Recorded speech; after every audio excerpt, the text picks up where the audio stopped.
Mi-allocate ang Mandawi City og pondo aron matiwas ang parte sa riprap sa Butuanon River nga wala pa mahuman pagtrabaho.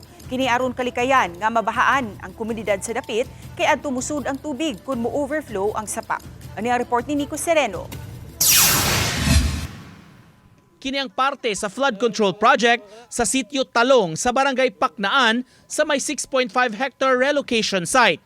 Kung sa atbang nga bahin sa Suba, habig na sa barangay Umapad, naporma na ang flood control project apan may parte pa sa bahin sa Paknaan nga wa pa gyud matiwas. Gani kini ang gitumbok sa mga residente kung kusog kaayo ang uwan ug dunay bagyo, dinhi sa wala natiwas nga riprap muagi ang tubig pasulod sa kabalayan. Sa pagbisita sa GMA Regional TV sa miaging simana, gipanghinaot sa mga residente makumpleto na ang proyekto ug matrabaho na ang gaps sa riprap para sa proteksyon kanila. Samtang matud sa City Hall, mitagana karong tuiga og pondo ang syudad para mangunay og trabaho niining pipila ka mga infrastructure projects.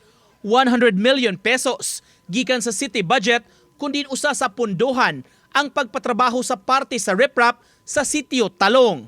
Ang city na lang mo take sa kadjal with all this sa DP para nga portion ha, pero dili ka na napita kay taas bigyan ng Butuanon. That amount dili na sa igo regular piha no. Eh kung subayo na to ang 11 kilometer stretch na Butuanon River, if I'm not mistaken, murag 11 billion, 10 billion pa ba needed ana. Pero wala man ta ana na kwarta.